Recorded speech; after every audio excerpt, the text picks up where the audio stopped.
Why are so many young people today fleeing to the occult? Well, Rod Dreher, the author of The Benedict Option and Live Not by Lies, has the answer in his new book, Living in Wonder, Finding Mystery and Meaning in a Secular Age. Today, so many Christians only look to the physical, the visible, the provable as an explanation for what happens and why. Sometimes even we Christians forget about the spiritual reality all around us. We forget about the enchantment that is intrinsic in Christianity. This book reminds us of that with some really powerful testimonies.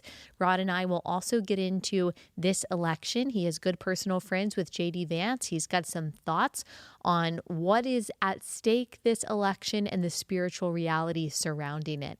This episode is brought to you by our friends at Good Ranchers. Go to goodranchers.com, code Allie. That's goodranchers.com, code Allie.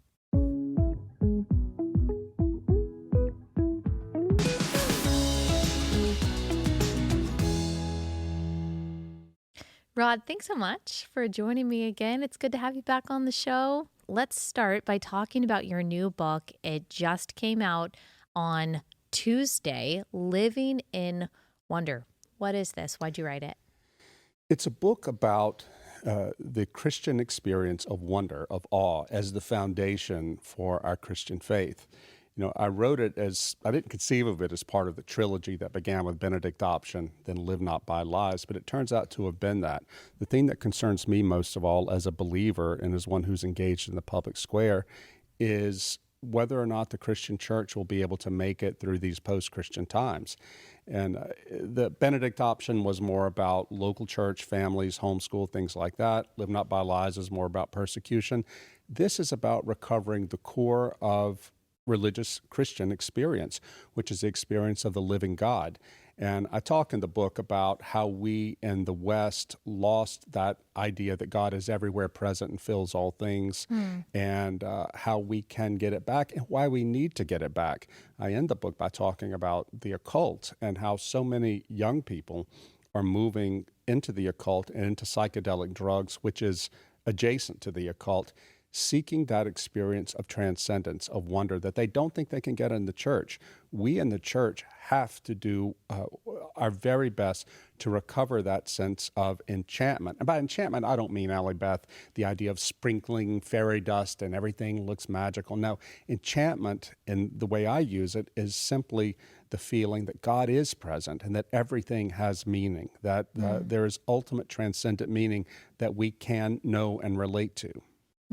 You set up the context that we're living in right now as the church, and you describe Christianity as a faith that's in crisis. As you just described, people are looking for something bigger, something deeper, something transcendent. And even if they're going to church and they're reading their Bible, you talk about some encounters with some young Christians where they're telling you, it just feels like something's missing and I just need something more. So set that up for us. What does it look like right now in the church? Sure. I was approached in Hungary, where I live in Europe, by an American exchange student who said, look, I'm a committed evangelical. I believe it all. I know my Bible, but I'm craving something more. It feels like I'm living in a spiritual desert. Can you help me? And it's not hard to understand why that is. For so many of us Christians, especially those of my generation and older, the Christian experience has been mostly about learning the Bible, learning your catechism, going to church, being involved in public life, fighting abortion or whatever. And all of that is good. But if we miss the ultimate, what should be at the center of it, an experience of the living God, then all the rest of it can feel very dry. And I think that's what a lot of Christians are feeling today. The young generation, Generation Z, and some of the younger millennials are falling away from the faith in huge numbers. But they're not saying they're becoming atheists. That's really interesting. They're spiritual but not religious. And as I said earlier, we find that they're going towards the occult to some degree or the other.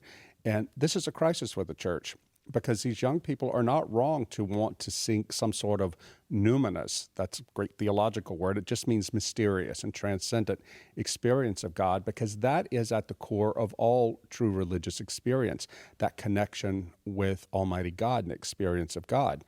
They can go into the wrong way easily, and that's happening. But that's why we in the church have to go back to our roots.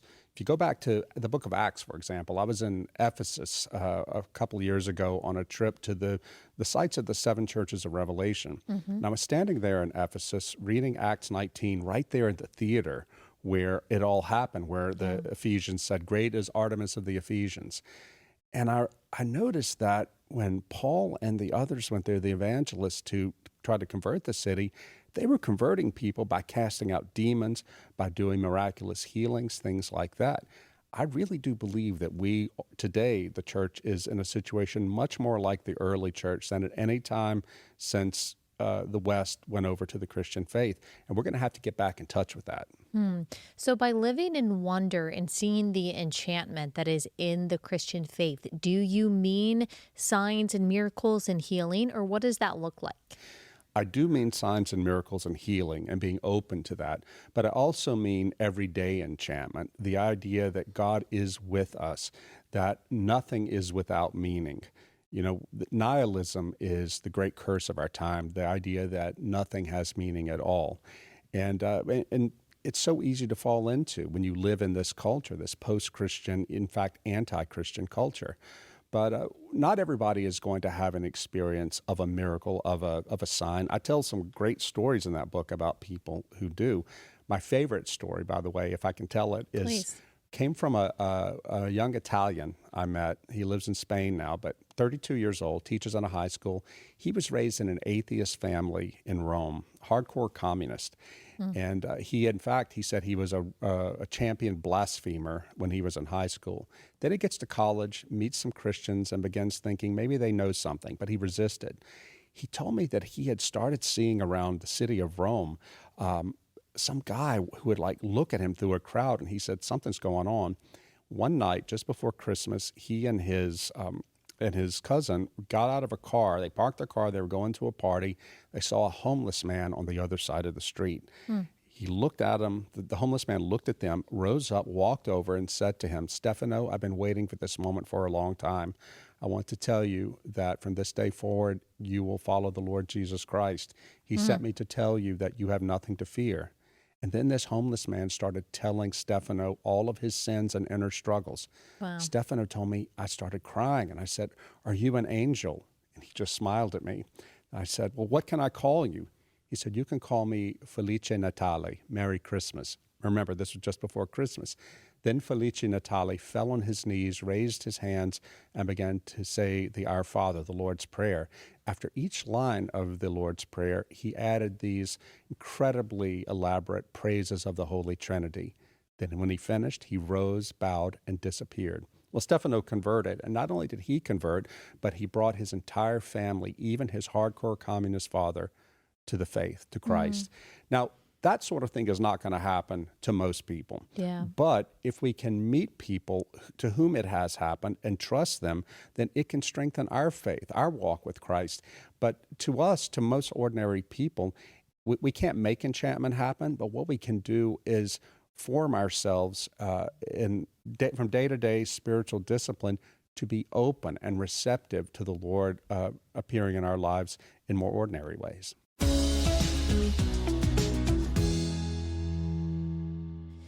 Quick break for the first sponsor of the day, and that is Cozy Earth. I absolutely love Cozy Earth. All of our sheets and our towels are from Cozy Earth. I can't compromise or settle for anything else because this is the most luxurious and soft brand. Their products are amazing. I also love their loungewear. All of it is temperature regulating, made from bamboo viscose. It's just incredible. If you're looking to buy a gift this holiday season, especially a wedding gift, you've got to check out their bamboo sheet set. It is amazing. They even offer this 100-night sleep trial. So sleep on them for 100 nights. If you're not completely satisfied, you can actually get your money back.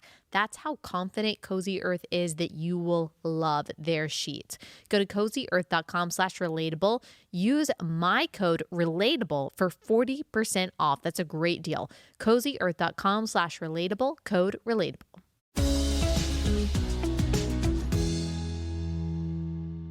Within Protestantism, there is the debate between cessationism and continuationism. Cessationism generally meaning that you believe that speaking in tongues and the laying on of hands and the miracles, that work as something that was common is past. And continuationism, of course, more charismatic Christians believe that all of those signs and wonders and miracles still and do happen today and can actually be a confirmation of someone's true Christianity and true faith. And so there's some debate in that. I am of the Reformed Protestant subdivision of Christianity, and something we care about a lot is good doctrine and understanding scripture forward and backward, and I'm very appreciative of that. But I do find myself, even as someone who knows Ephesians 6 that tells us that the spiritual principalities are at play, that this is a fight, a battle between good and evil. I find myself negating spiritual reality sometimes when it comes to spiritual warfare or a spiritual explanation for things. I find myself always looking for the more practical reason for something, and my more maybe charismatic leaning friends, I'll be talking to them about something and they'll send me a text and be like, well, that's probably a spiritual attack because you've got this going on and this is what you're trying to do, and Satan doesn't want that, or Satan hates the family, he hates marriage, and God loves these things. And so I have to be reminded of that. Is that part of what you're talking about? Just recognizing the spiritual, eternal reality that is always at play underneath the ordinary and seen world. You got it. That's exactly right. I'm an Eastern Orthodox Christian. We don't believe in speaking in tongues and the things that our Pentecostal brothers and sisters do, but we do believe that there is no necessary opposition between good doctrine and these experiences. But these experiences have to be understood and grounded in good doctrine and in the things we know to be true doctrinally. That helps us discern whether or not they are real or a hallucination or of Satan. But, I tell a story in the book about these good friends of mine. I used to live in New York City, and I knew this couple, I call them Nathan and Emma in the book. And they were solid Catholics, very conservative, involved in the pro-life movement, fancy Upper East Side people. Well, it turns out I'd lost touch when I moved from New York. A few years ago, Nathan called me, and he said, listen, I got something strange to tell you. You're going to find this hard to believe, but hear me out. My wife is possessed. Like, what? It's a long story, but basically, it turns out her grandfather back in Italy had been a high-level occultist and had brought a curse onto the family, a deep curse. And it had manifested through her after she tried to kill herself. And she went to a healing prayer service, and the demons manifested through her. I ended up going to I don't even know what that means. Yeah, manifest through her because of a curse of her grandfather. Yeah, it's crazy, right? And they had never thought about this. They were very doctrinal Catholics, but her grandfather back in Italy had offered his descendants to the devil for money and power, which he got, but it destroyed the rest of the family. Wow. In any case, and the story I tell, I went to see them once. I was in New York. I went to visit them, and she manifested in front of me sitting in their apartment. And what does that mean? Upper East Side. At one point, her husband had told me in my ear, he said, I'm going to go get lemonade at one point. I'm going to put in my pocket a relic of the true cross that a priest had given me, for protection in these times. And I know you're Reformed, but just hang with me. I'm trying to hang with you. I'm trying to hang with you. And this priest was an exorcist. And when the husband brought the lemonade out and set it on the table, the wife, Emma, was in mid-conversation with me. She dropped her head like this. When she looked up, her face was not her own. She looked at her husband and cursed him and said, get that blankety-blank thing away from me. I told you don't bring it. You couldn't see it. It was hidden. She dropped her head back and looked at me. She was herself again and said, I'm so sorry. That is not me. I said, I know. I never get the chills, and I do have the chills right now. Well, Allie, Beth, when her husband was walking me back to my hotel, I said, man, how has this changed you? Again, Upper East Side stockbroker, they don't know funny business. He said, now when I walk up and down the streets of Manhattan, I realized that there is a great spiritual battle going on all around us that we can't see, but it's there. I saw how it caught my wife. The good news is she was delivered, but you know how she was delivered? The exorcist thought at one point, wait a minute, you were baptized in Italy in 1970. There was a lot of funny liberal stuff going on in the Catholic Church then. Let's just rebaptize you in case you weren't baptized in the name of the Father, Son, and the Holy Spirit. They did that. Boom, 90% of it went away, and she was delivered of the rest of it. Now, I tell you that story, but not only because it's true, but because it testifies to how the spiritual world really does barge into our normal, settled lives in ways that we aren't expecting. Again, I wouldn't have expected this family. They are so conservative and faithful, went to church every week, and yet this touched them. What are generational curses? Our charismatic and Pentecostal friends know a lot about it, and some of the Catholic exorcists who work are dealing with this all the time.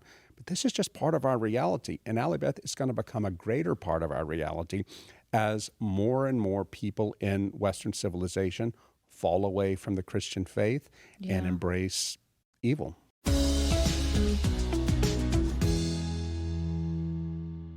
Next sponsor is 7 Weeks Coffee. I love the people that own 7 Weeks Coffee. They are the real deal. They are so sincere. They started 7 Weeks Coffee so that they could not only provide awesome, great tasting, super high quality, clean coffee, but also so that they could support the pro-life movement by donating a percentage of each sale to pro-life organizations. And they've done that. They've donated over $500,000 to pro-life organizations, which is translated into saving around 5,000 little baby lives through the resources and the tools that are offered by these pregnancy centers and organizations. It's just amazing. They're called 7 Weeks Coffee because at 7 weeks gestation, that baby in the womb is the size of a coffee bean. Sign up for their Heartbeat Club. You'll get that box of coffee to your front door every month. That saves you 15% on each order when you do that. Plus, when you use my code Allie at checkout, you get an extra 10% off. 7weekscoffee.com, code Allie.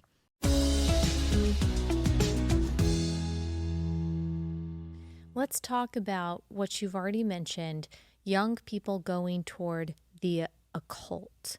When we see those statistics that you've already cited, that young people are becoming spiritual, not irreligious necessarily, not atheist, but also not Christian, how much of that is accounted for by the occult and even cult-like practices?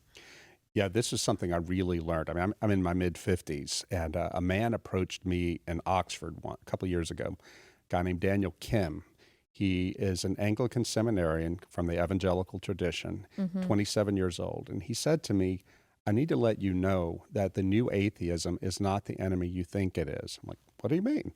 He said, your generation thinks that's the problem. It was the problem 10, 20 years ago, not anymore. He said, in my generation, the problem is the occult.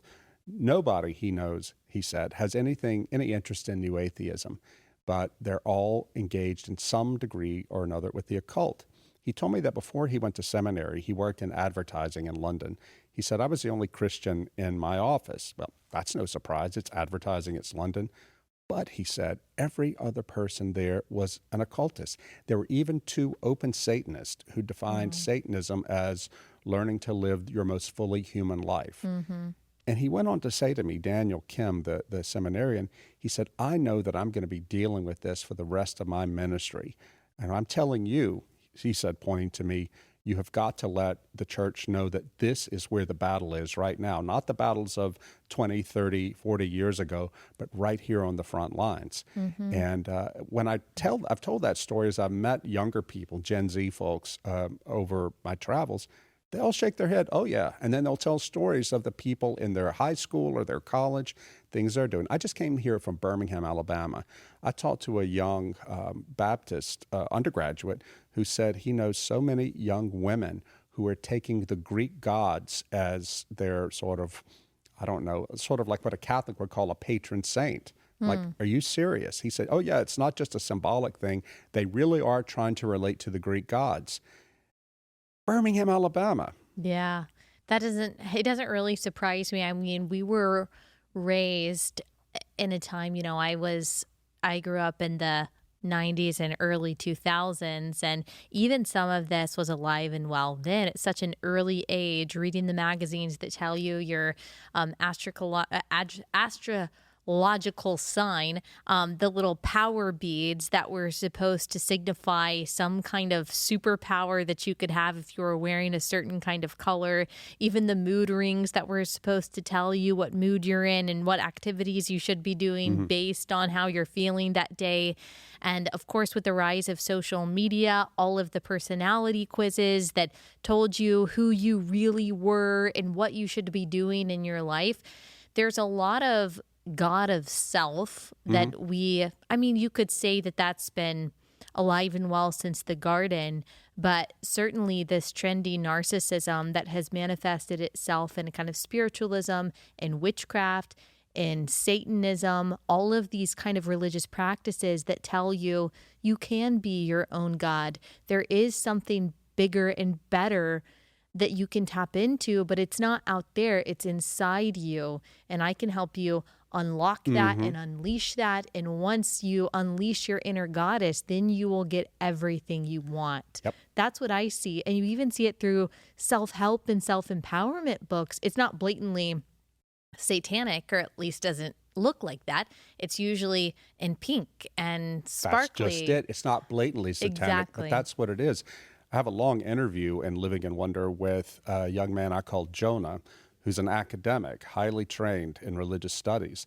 He started out as a dissatisfied high school evangelical. He said that his pastor couldn't answer the questions he had. So he went out on a quest on his own, started reading a lot of esoteric books, and ended up as a full-blown occultist, worshiping the devil. He didn't think it was a devil. He thought these were the ancient gods who would help him. Deeply involved in psychedelic drugs, which are a huge thing now.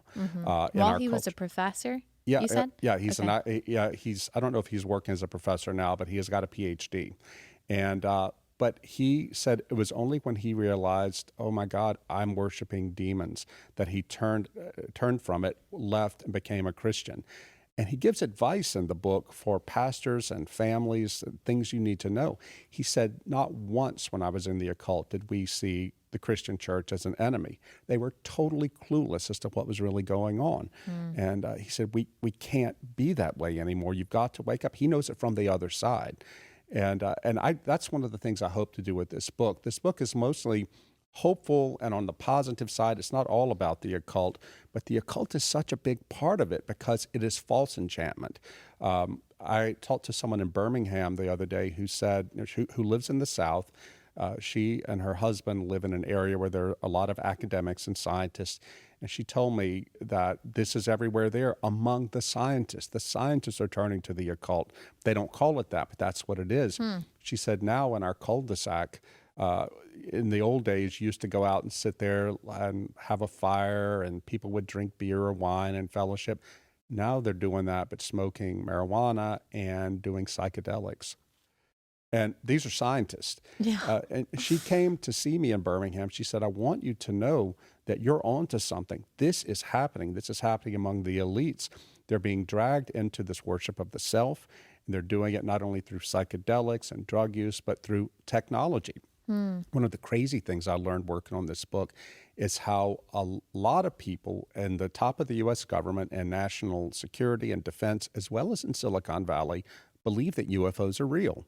I laughed at this. I've laughed at this all my life, but they're like, no, you need to pay attention. They don't believe that they are people from or creatures from other planets. They believe these are extra-dimensional beings who are trying to contact us.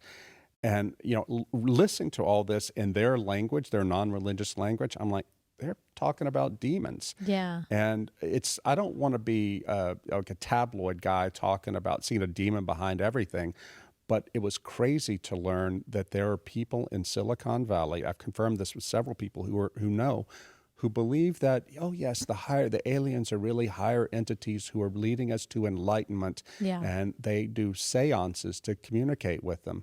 the Christian church used to know what this was, and some of us still do. We have got to be aware of this. This is not just a Yes. fringe freak phenomenon. This is happening right now, and we're not ready to defend ourselves. Yes, we recently had an ex-psychic on and we had an ex-occultist on. It was this young woman who believed her whole life that she was in conversation with aliens. And she was kind of a lonely, troubled child, and she believed that these aliens really understood her and knew her. And she followed these aliens her whole life Yep. into the occult and into this demonic satanic practice. And to the point you were making earlier, she believed that she could basically syncretize this with Christianity. She didn't really see a difference in it because they used some Christian language like baptism and sanctification and things like that, but of course used a perverse meaning. But eventually she was just so oppressed by these demonic forces. She was on a ton of drugs. She was doing sex sacrifice rituals. I mean, this young woman, so sad. And then finally, one day, she called out Jesus and he saved her in a very dramatic way. And that is something that I know in a lot of these testimonies is that it always involves a name, like involving the testimony that you told me from the guy in Italy. You said that he told him a name that was his new name.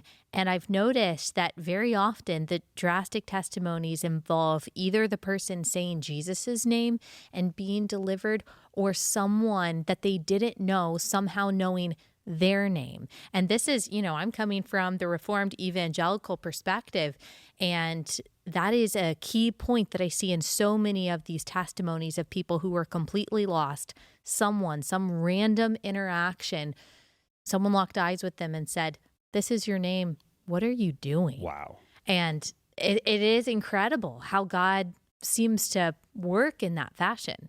You talking about doctrine earlier, this is one of the things that got in the way of my full conversion. I'm not doctrine personally, but intellectualism.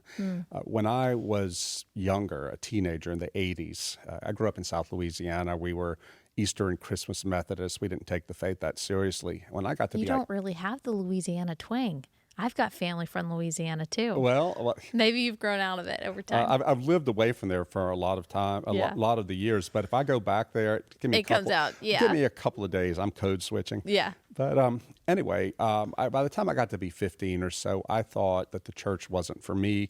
I thought that Christianity was either like the white middle class at prayer, being very quiet, don't get too excited about this, or Jimmy Swaggart, who was a big deal back then, TV evangelism. And then when I was 17, my mother won a trip to Europe in a church raffle, a guided tour. She didn't want to go, so she sent me because I just wanted to go to Paris and see where Hemingway lived, see the museums. I was the only young person on a bus full of elderly American tourists. I didn't care. Bus pulls over on the way to Paris, about an hour outside the city, to go look at an old church. I didn't even want to get off the bus and go see this old church, but I also didn't want to just sit there for an hour. I followed the old people in. I was overwhelmed. This was the cathedral at Chartres, which I didn't know then, growing up late 20th century, small town South. It was one of the great treasures of Christendom. It was a medieval Gothic cathedral. I stood there, Allie, Beth, and looked around at the stones and the stained glass, and I just knew that God was real and that he wanted me. And it was just something to do with the presence of God in this temple built to his glory. 800 years ago, my men whose names we have lost told me that the Lord spoke to me through that and tore down all of my objections, intellectual objections. Now, I'd love to tell you that I walked out of that church and became a Christian. I didn't, but I walked out of there on a search. I had a lot of dying to self to do. The end of the search came 6 or 7 years later when, as a young journalist in Louisiana, I was sent to interview an elderly Catholic priest who had been born in the 1890s. He was very old then, living in a home, to talk to him about his life before he became a Catholic priest at age 50. He had been an artist and a famous art professor. I sat down there with that old man who was just exuding peace. It was like light coming off of him. He was almost like Yoda, a little short man. And I just asked him about his life. He told me about 2 miracles, actual miracles he had seen that brought him out of his atheism and eventually convinced him to become a priest. I sat there and listened to that. As a journalist, that old man started crying, telling me about these events that happened over 50 years ago. And I left that interview thinking, Lord, I have a decision to make. I want to believe. But for me, it was not, I was telling myself it was a matter of intellectualism, but in fact, it was a matter of the heart. I didn't have the will to make the final sacrifice, to make Jesus my Lord. But seeing that old man and knowing that he was a witness, and the witness of his life, his changed life, convinced me that I've got to change too. And that was when I got serious about God. But it took the experience of God in beauty and Chartres, and then in the embodied, the incarnate experience of God in this believer who had changed his life radically for Christ. It took those things to open the door to propositional doctrinal truth.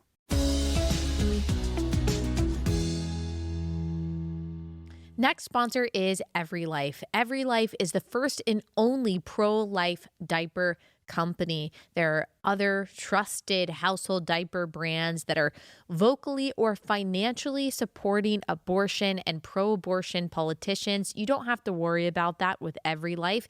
They believe that no matter how a baby is conceived, planned or unplanned, regardless of a child's socioeconomic background, every baby is a precious gift from God that deserves protection and celebration. They lead with their pro-life values. They don't compromise on the quality of their products.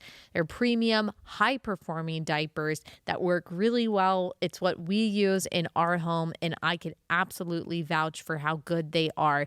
You can help contribute to their pro-life efforts by purchasing a Buy for a Cause bundle that supplies resources to moms in need through pro-life organizations. Go to everylife.com, use code Allie10 for 10% off your order. Everylife.com, code Allie10.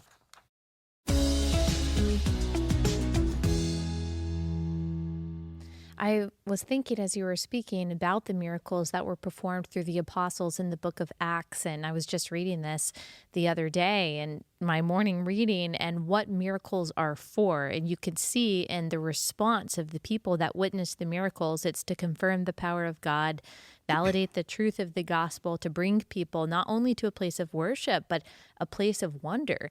And then also it opened the door for the apostles to say, yeah, the only reason we can do this is because of this guy, Jesus of Nazareth, that you killed, by the way. And this is how we are able to perform these miracles. And then in the next chapter, we see that the Sadducees were so angry about these miracles because they didn't believe that anyone could raise from the dead. And they're talking about Jesus being raised from the dead.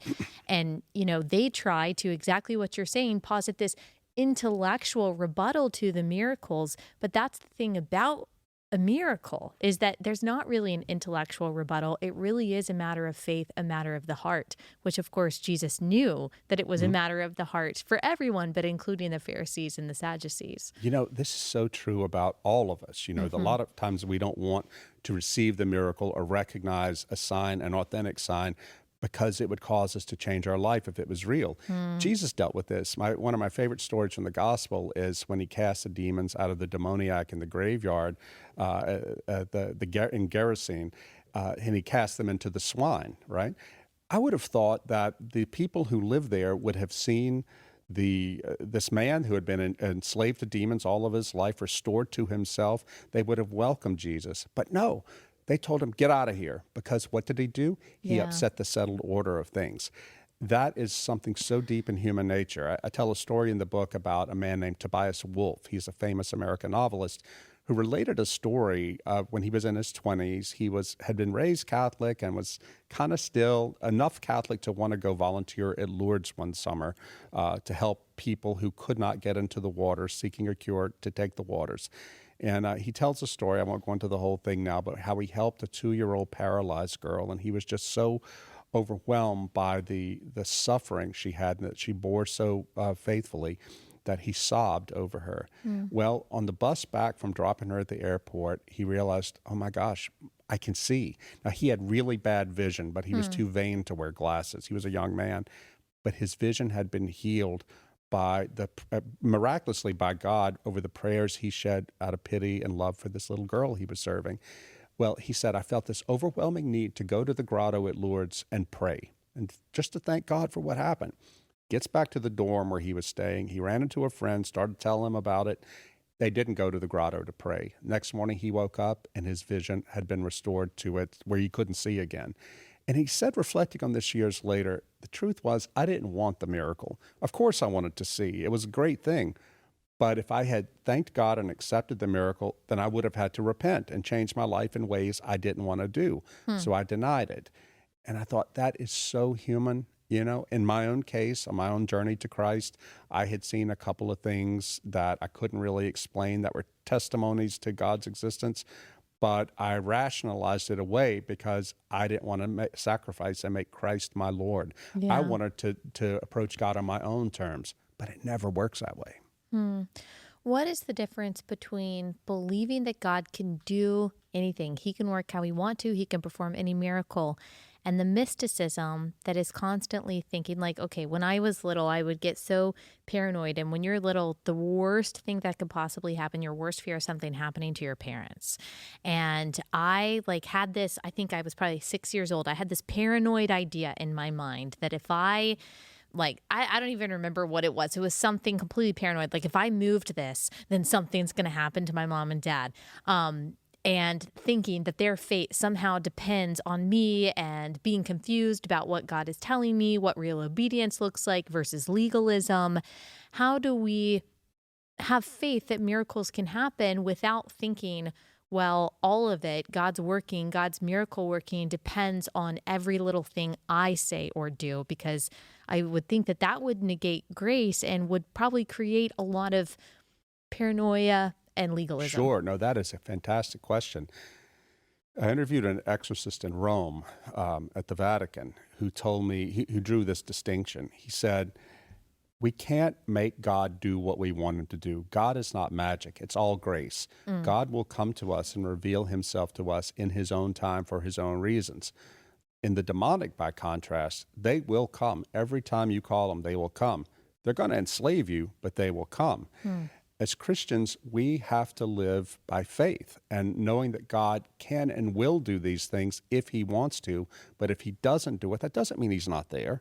I remember when my younger sister was diagnosed with terminal cancer back in 2010, I flew down from Philadelphia on the day of her diagnosis, and I was lying in bed at her house that night praying and crying for her. I felt above me a presence. I think it was an angel that conveyed to me, she's not going to make it, but don't be afraid. This is part of God's plan. I only told my wife that. I didn't tell anybody else. I didn't want to discourage my sister, and she, in fact, didn't make it. But knowing that God allowed this, was allowing her suffering for some mysterious way for his greater glory, we can only know by faith, that gave me so much peace.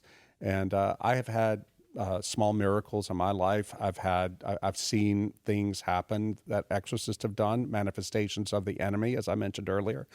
But if none of that had happened, I would still believe. And that's important to know, because these miracles, these signs, whether they're signs of God's presence or signs of the demonic, they only mean something if they lead us to Jesus Christ. There are people who go around searching for miracles. They get caught up in, speaking in tongues, or if you're Catholic, Marian apparitions, if you're Orthodox, weeping icons. These things are great, but that's not the core of the faith. They only mean something if they lead you to Christ. What do you hope people get out of the book when they're done? I want people to know that the world is not what we think it is. The world is so much darker than many of us think, but also so much filled with so much more light.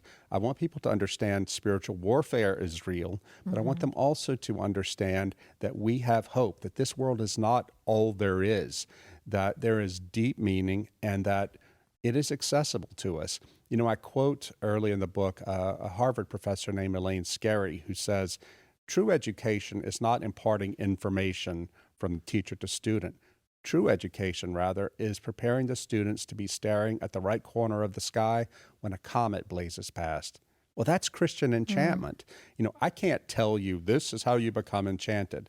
What I can do is say, here are some practices, some spiritual disciplines, some prayer rules, things you can do to open yourself up for when the Lord manifests himself to you and you can act on it.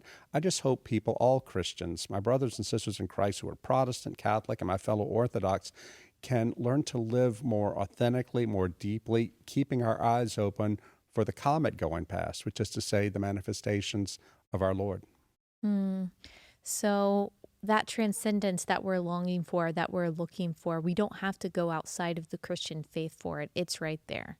Absolutely. And, that's one of the things that I hope also comes from this book. There'll be a lot of readers who feel like their faith is really dry and they're looking for something more. And maybe they might go to see some New Age thing as an adjunct to their Christian walk. A, that's dangerous. And B, you don't have to do that. I'm coming from the Eastern Christian tradition, of the Orthodox tradition, where mysticism has always been more of a central part of our faith than in the Christian West. I hope that in my book, insofar as I bring some Eastern Christian teachings and practices like praying the Jesus prayer, Lord Jesus Christ, Son of God, have mercy on me, a sinner, that it can help our Western Christians in their Christian walk so that they can learn to be stronger in the faith, learn to have an eye open for the comet, so to speak, and also understand how to combat the spiritual darkness that is present now and is becoming ever more present. And because we're all in this together, I'm upfront about my Orthodox convictions, but this book is not a book of Orthodox apologetics. It's a handbook, I hope, to help open the eyes of all my fellow Christians to the mystical reality that is in our faith. Yes.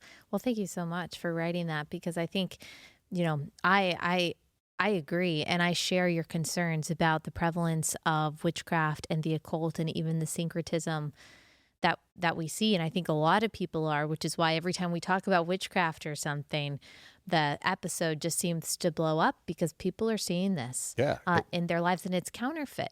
It's counterfeit. I knew, and I do know, of an Orthodox priest in my own confession who had confronted the demonic, believed that demons were real, but got scared of it and turned away from it, even though there was a man who needed help. And this priest was ordained to help this man and had the knowledge and the faith to help the man, but it scared the priest because he had never encountered it. It was only theoretical for him. We have got to get over that, all of us. It is real, but we are children of the light. We are children of God, and we've got to know it when we see it. Last point I want to make, when I was a Catholic for 13 years, I came to Christ first as a Catholic, but then writing as a journalist about the abuse scandal, I lost my Catholic faith. I had made a fundamental mistake, Allie, Beth, that I think a lot of intellectual Christians would make. I thought that as long as I had all the doctrines and the propositions straight in my head, my faith was unassailable. Nothing could happen. But the evil I had to confront as a journalist, talking to abuse victims and going deep into that story, it made it impossible for me to hold on to the doctrines. It was almost like holding an iron skillet over an open fire with your bare hand. Finally, I just couldn't hold on to it anymore. By God's grace, when I no longer could believe as a Catholic, I went into the Orthodox Church, but I became a very different kind of Christian. I had been so triumphalist in my Catholicism and intellectual. That was not the Catholic Church's fault. That was me. But I thought that reason was the whole ball game. In fact, I saw the limits of reason, and I knew that reason's important, but ultimately, there's no substitute for a life of prayer, fasting, and repentance to draw us into this sense of real unity with the Lord. I've been Orthodox now for almost 20 years, and I needed that humbling. I needed to be smashed intellectually in order to open myself up to the fullness of life in Christ.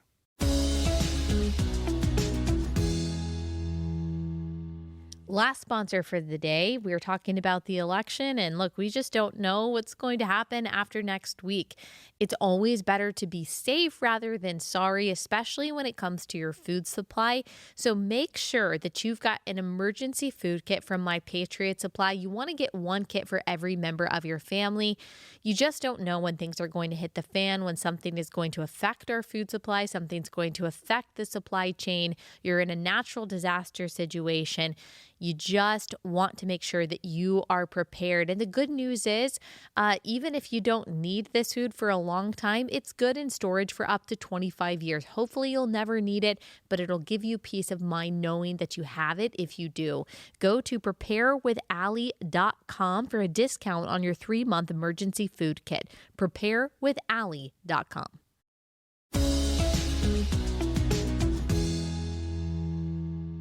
You know, you mentioned how there are government leaders who believe in aliens, the extraterrestrial, supernatural, or taking psychedelics. And my wheels were turning as you were saying that about all of the top academics and politicians in this country who believe the superstitious nonsense that it's possible to be born in the wrong body. Yeah. And when you break down that idea, it is very spiritual and religious to say that basically your inner self, your inner spirit, your inner soul is who you truly are, that this body is kind of arbitrary, it's subjective, and your true identity can be determined by some inner god or inner goddess. Even this idea that babies are not given their rights, Right. or they don't become human until they go through the birth canal. That's a very superstitious, kind of supernatural idea. Progressivism, I would say, is a form of a religion, even though progressives would say it's just secular neutrality. No, it's not. There Right. is no neutrality. And so we're seeing the spiritual battle manifest itself very clearly in the political realm. How are you thinking about that battle specifically in terms of this election? Wow. Well, you know, I'm a conservative. I used to write for the American Conservative, now write for the European Conservative. I did not vote for Trump in 2016. I didn't vote. I'm not going to vote for a pro-choice, but I just didn't like Trump. He surprised me by his court appointments during his presidential term. And now I'll crawl over glass to vote for Trump, not because I have any more respect for Trump, but because what the Democrats have done and what the never-Trumper neocons have done are so frightening to me.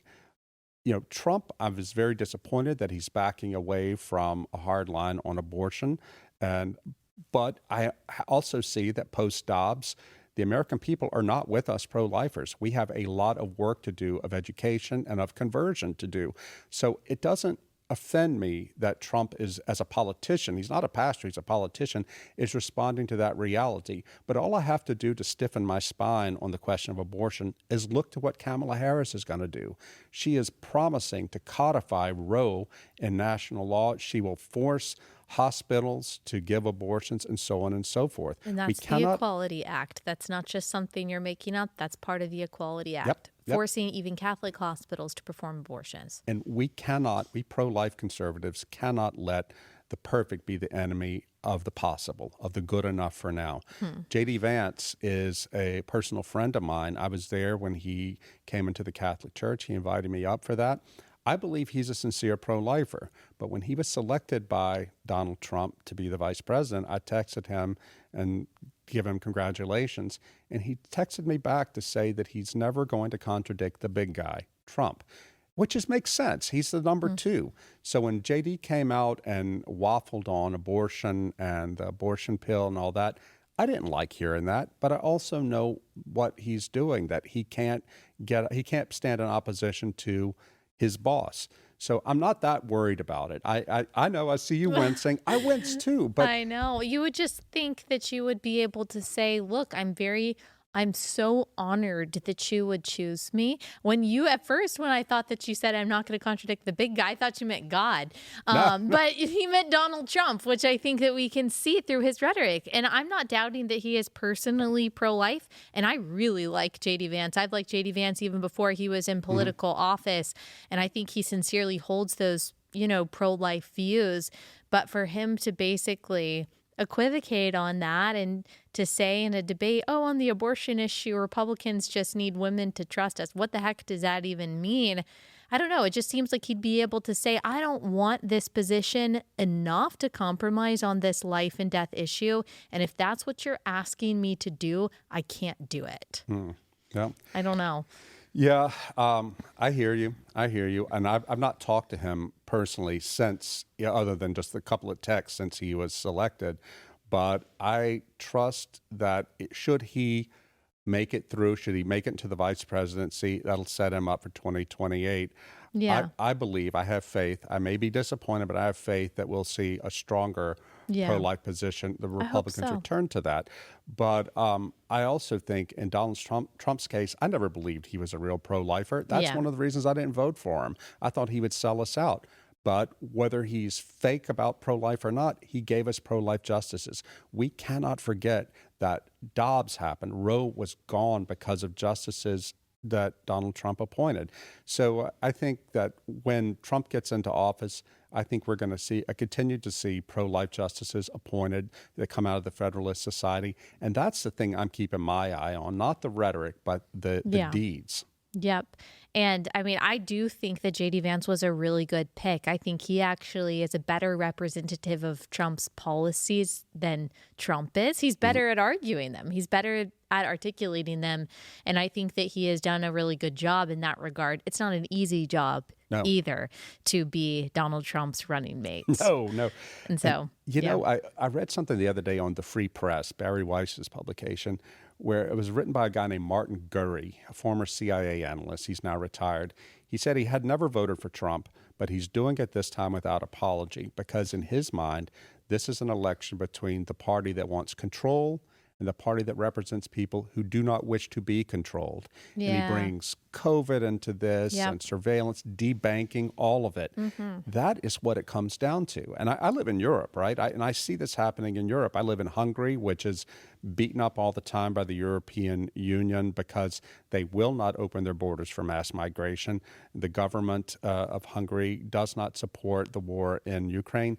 And most recently, or most vociferously from the point of view of the Europeans, the government of Hungary passed a law forbidding LGBT propaganda for minors, but they will not compromise on that. They're Christians. Yeah. And I see this playing out in Europe in a very intense way, but the same thing's happening in America. And I don't believe that politics are going to save us. People who look to politics to get us out of this crisis, they're wrong. But politics does have a role to play, if only protecting the liberty of churches, schools, and religious institutions to proclaim the gospel and to proclaim meaning. The Prime Minister of Hungary, Viktor Orban, who's close to Trump, he said something really important a few years ago. He said, look, as a politician, I can't give you meaning, but I can give you things. What he meant by that was just what I said, passing laws that protect religious liberty and so on. He said, but if the institutions that I protect do not step up and do the work that they're meant to do to bring meaning and show meaning to people, then anything I do politically is not going to work. Yeah. That's the message I hope that Christians and other conservatives take from this election. When I wrote the Benedict option in 2017, was pretty despairing about politics. And I did not say in the book, despite what you might have heard, that people should withdraw from politics. I said in the book that we have to stay involved, if only to protect religious liberty. Since then, I've become more convinced as the wokeness has taken over and it's become very militant, especially in the U.S. military. I have become less hands-off about politics. Yeah. Right. There was a little bit of a shift, or maybe you could say whether there was a shift from the Benedict option to live not by lies. Like you said, the Benedict option wasn't saying we should just be completely disengaged, but in Live Not by Lies, I mean, that book did so well because it was really just a call to arms for those who believe in the truth. And if there's anything that we can do, it is at least not lie. At least don't say that a man can become a woman.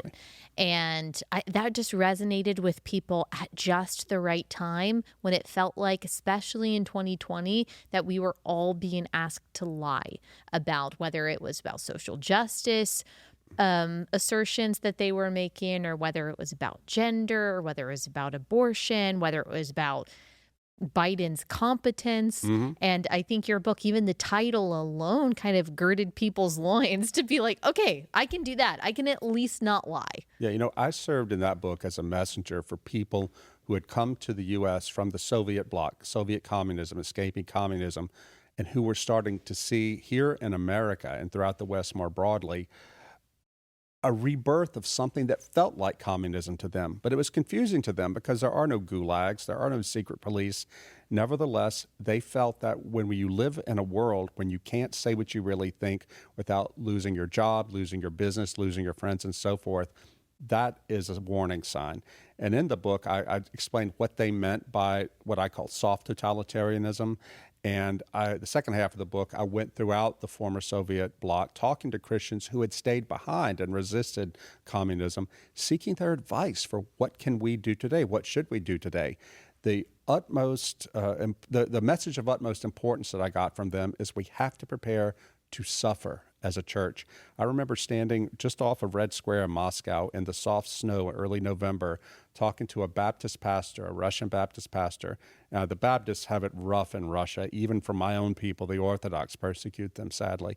But this old man told me, you go back to America and you tell the church that if they're not prepared to suffer, they're not going to make it through what's coming. And that is the ultimate meaning, I think, of that book. And also, this book, the new one, Living in Wonder, is a continuation of that, because in order to have the courage to suffer, we not only need the doctrinal convictions and the scriptural convictions, but we also need to have a firm awareness and faith that there is something more, that God is present objectively and around us, and he sees our suffering. There's a story I tell in Live Not by Lies that I recall in Living in Wonder about a Russian dissident who became a Christian in the early 1970s. He came from a prominent communist family, Alexander Ogorodnikov, and of course the Soviets threw him in prison. And he got there into prison and he began converting people, witnessing to people on death row. He didn't have a death sentence, but they wanted to make an example of him because he came from a communist family, so they put him among the worst of the worst. He began bringing so many to Christ that they put him in solitary confinement. They beat him. They would flood his cell with sewage at night just to torture him. Wow. He began to lose his faith that God had a plan for him. And then he told me this story in Moscow with tears coming down his face. He said, one night I was awakened by an angel who showed me a vision of an inmate from behind with his arms, his wrists cuffed, being led to his execution. Remember, this was death row. Yeah. I didn't know why this was happening. This kept happening night after night with different inmates. And finally, he realized the Lord was showing me all of these men, condemned murderers, were executed, but they were in paradise with the Lord because he, Alexander, had been there to lead them to Christ. Now, this restored his faith, this mystical experience. God didn't have to send him that, and God still would have had a reason for him to be there. But in his mercy, the Lord sent him these angels to show that to him, and that revived him and helped him to endure more years of prison before he was finally freed. I think that we need those reminders from the Lord, especially in a time like now when we are worried, understandably, about the future of the country that our children and our grandchildren are going to live in. And I think seeking the Lord at a time when he may be found, but also allowing ourselves to be refreshed by him and refreshing our own belief that he can work how he wants to work, and he can show us things that maybe we can't see with our with our physical eyes and our physical sight in this temporal realm. I think that's a really beautiful reminder for now. And we have to get out of our left brains. I talk in the book about the teachings or the research of this man, Ian McGilchrist, a British psychiatrist, who talks about how in a healthy brain, the left brain, which is more analytical and abstract, and the right brain, which is more intuitive and emotional, work together in tandem. But we in Western culture, he says, have gotten so stranded in our left brain, we've come to think that the only thing that really counts is what can be scientifically or mathematically proven, what is material. But that is a lie. To be trapped in the left brain is a lie. But we become so afraid of giving up control. We feel like we have to bound everything with reason and to control it, because loss of control scares us. In fact, though, if we are going to experience God in the mystical realm, we have to give up some of that control, that desire for control. Enchantment, in a Christian sense, can only happen when we surrender control, and the idea we have to put God in a box and just allow him to be fully present in our lives. Yes. Amen. Well, thank you so much, Rod. I really appreciate it. Living in Wonder is available, I'm guessing, wherever books are sold, correct? Wherever books are sold. Absolutely. Awesome. Amazon, everywhere. And Eighth Day Books, my favorite Christian bookstore in Wichita, Kansas. You can go online to eighthdaybooks.com and you can get a signed copy exclusively through them. Awesome. Please support your local Christian bookstore if you can. Yes. Thank you so much. My pleasure.